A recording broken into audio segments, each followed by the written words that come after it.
माँ, कल मेरी सहेलियां झरने के पास जाने वाली हैं। क्या मैं भी उनके साथ जा सकती हूँ? तो फिर से उस झरने पर जाने की जिद करने लगी।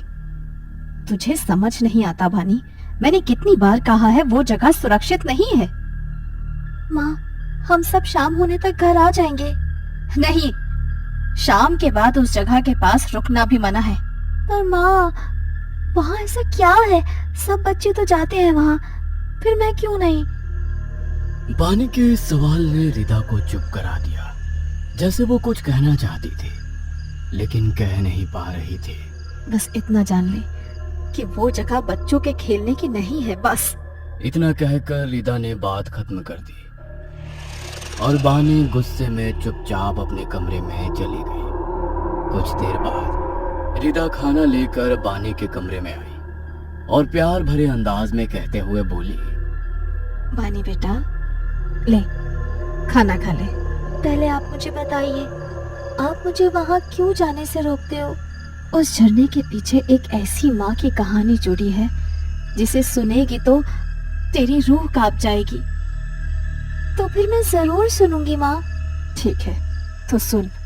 बानी को समझाने के लिए रिदा ने उसे एक पुरानी कहानी सुनानी शुरू की। उसने बताया कि बहुत साल पहले इसी इलाके के एक छोटे से गांव में एक औरत रहती थी जिसकी जिंदगी पहले ही कई दुखों से गुजर चुके थे, लेकिन अब उसकी पूरी दुनिया सिर्फ उसकी गोद में पल रही उसकी छोटी सी बेटी थी और वही बच्ची उसके जीने का सहारा बन चुकी थी। लेकिन उसे नहीं पता था कि किस्मत उसकी जिंदगी को एक ऐसे अंधेरे में धकेलने वाली है जहां से वापस आना नामुमकिन था। एक रात लिकाई अपने घर के भीतर चूल्हे पर खाना बना रही थी और तभी उसे बाहर किसी के कदमों की आहट सुनाई दी। लिकाई ने पलटकर दरवाजे की तरफ देखा तो वहां पास के गांव का रहने वाला बोरोंग नाम का शख्स खड़ा था। कैसी हो लिकाई? तुम फिर आ गए बोरोंग। मैं तुमसे पहले भी कह चुकी हूँ कि मैं शादी के बारे में कुछ नहीं सोच रही। तुम क्यों बार बार यही बात लेकर मेरे घर चले आते हो? मैं जानता हूँ तुम मुझे मना कर चुकी हो और मैं ये भी जानता हूँ कि तुम अपनी बेटी के लिए जितनी मेहनत करती हो उतनी शायद कोई और माँ ना करे।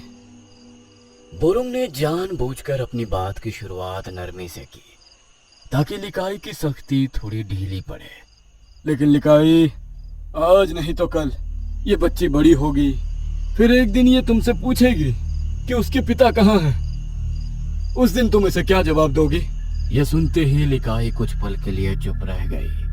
माँ का प्यार अपनी जगह बहुत बड़ा होता है, लेकिन दुनिया हमेशा इतना आसान नहीं सोचती। एक बच्चा जब बड़ा होता है तो उसे सिर्फ रोटी और कपड़े नहीं चाहिए होते, उसे सहारा भी चाहिए होता है। एक ऐसा कंधा जिसे वो अपना कह सके। मेरी बेटी को किसी चीज की कमी नहीं होगी। मैं अकेले उसका पालन पोषण कर सकती हूँ। मैं मानता हूँ तुम कर सकती हो, लेकिन अकेले गुजारा कर पाना आसान नहीं होता लिकाई। मैं सिर्फ अपने बारे में नहीं सोच रहा, मैं उस बच्ची के बारे में भी सोच रहा हूँ। देखो, मैं तुम्हें पसंद करता हूँ, ये बात सच है, पर मैं तुम पर कोई दबाव नहीं डाल रहा हूँ। तुम चाहो तो मेरी बात भूल सकती हो, लेकिन एक बार, सिर्फ एक बार अपनी बेटी के भविष्य के बारे में सोच लेना। इतना कहकर बोरोंग वहां से चला गया।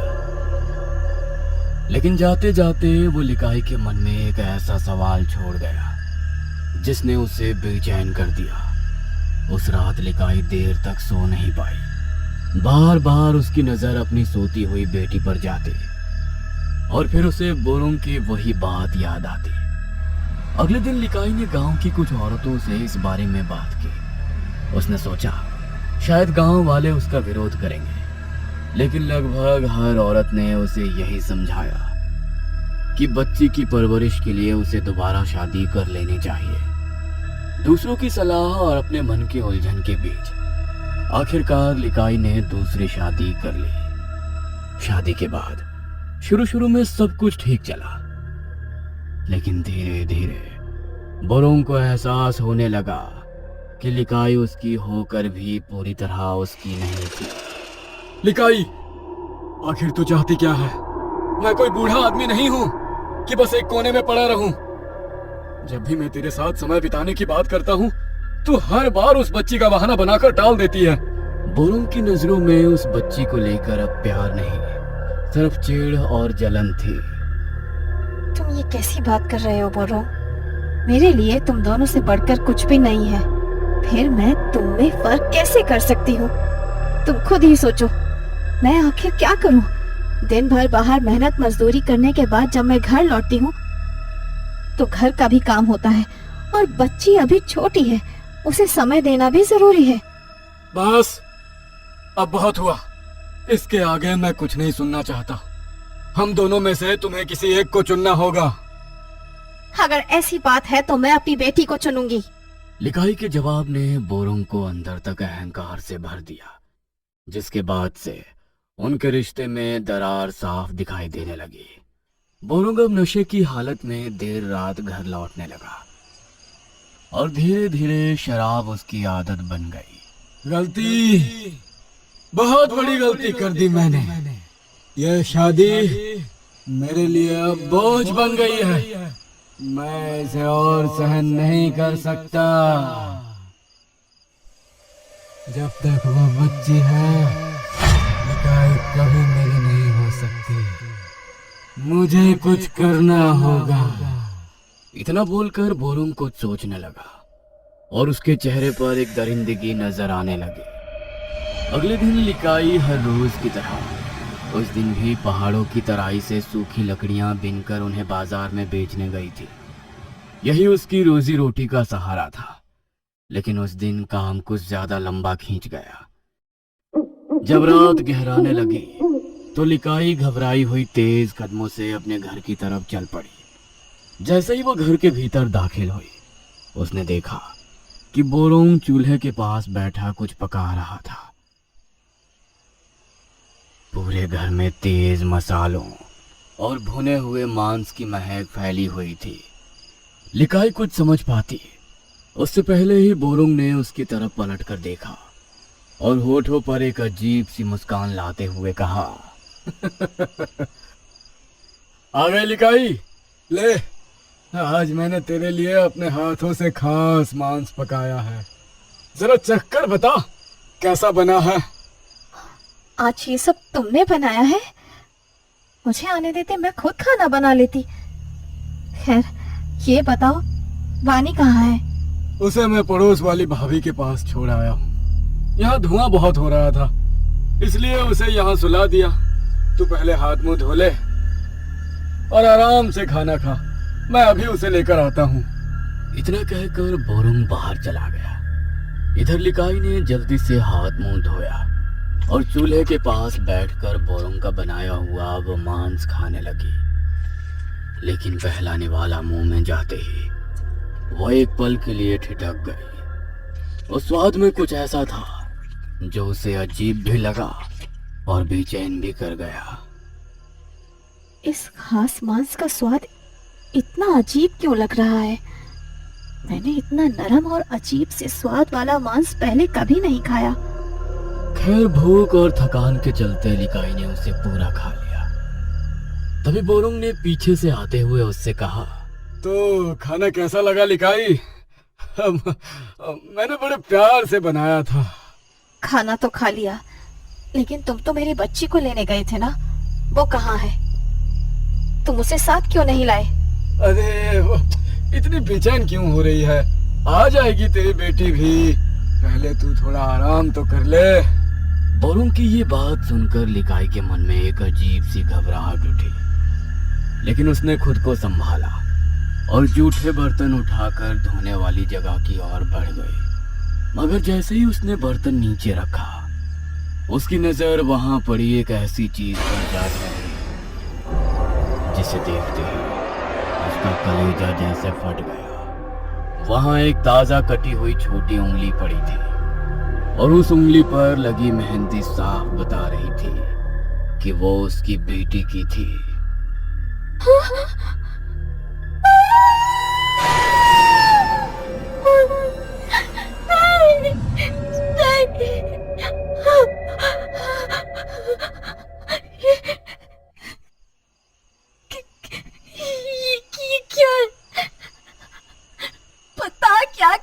तूने मेरी बेटी के साथ?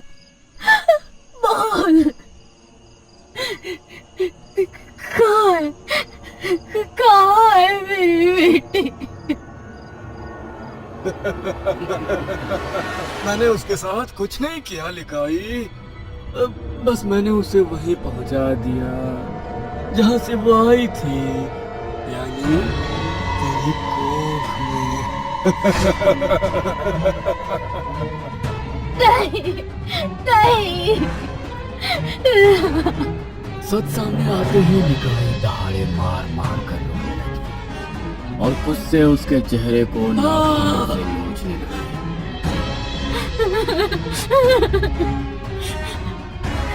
तू इंसान नहीं, दुनिया का सबसे बड़ा दरिंदा है। मेरी बच्ची ने तेरा क्या बिगाड़ा था? लिकाई की हालत देखकर भी बोनों का दिल नहीं बसीजा। उसने झटके से उसे पकड़ा और एक तरफ से खेल दिया। फिर मौका देखकर वहां से भाग निकला। इधर लिकाई अपनी ही चीखों में डूबी बदहवास हालत में घर से बाहर निकली और रोती बिलखती झरने की ओर दौड़ पड़ी। पछतावे और दर्द डूबी लिकाई कुछ ही देर में झरने के किनारे जा पहुंची। उसकी करुण और वेदना से भरी आवाज मानो पूरी वादियों का कलेजा चीर रही थी।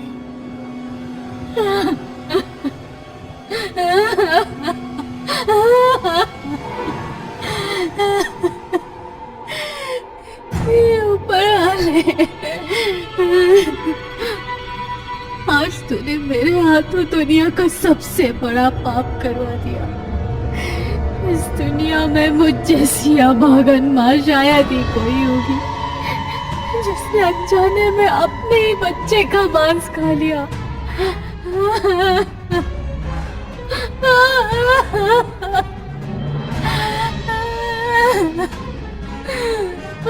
मेरी बच्ची,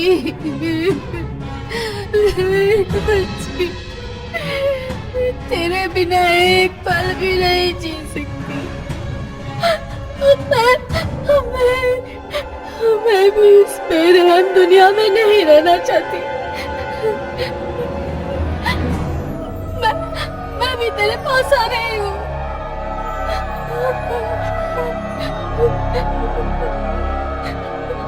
इतना बोलकर लिकाई चीखते हुए झरने में कूद गई।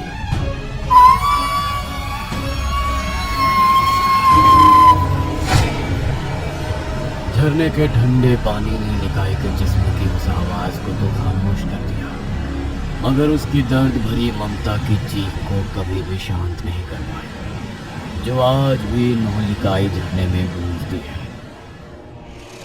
कहते हैं अपनी मौत के बाद जब लिकाई की आत्मा वापस लौटी तो उसने अपने पति को बेहद दर्दनाक मौत दी और हमेशा के लिए उस झरने में बस गई, जिसकी आवाज आज भी अक्सर लोगों को सुनाई देती है। लिकाई का किस्सा बताकर रिदा कुछ पल के लिए खामोश हो गई। इधर बानी, जो इस कहानी में पूरी तरह डूब चुकी थी, डरी हुई आंखों से अपनी माँ को देखने लगी और फिर धीमी आवाज में बोली, माँ, तो क्या ये झरना अभिशप्त है? नहीं बेटी, अभिशप्त तो नहीं, लेकिन लोग कहते हैं कि इस झरने में आज भी लिकाई के दर्द और आंसुओं की गूंज बसी हुई है। उसका दुख कभी पूरी तरह खत्म नहीं हुआ, शायद इसीलिए उसकी आवाज आज भी इन वादियों में सुनाई देती है।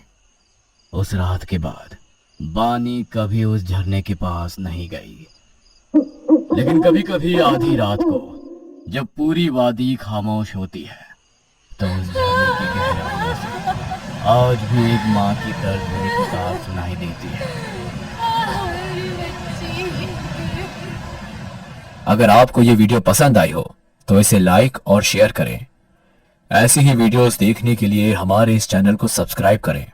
तो मिलते हैं अगली वीडियो में, तब तक के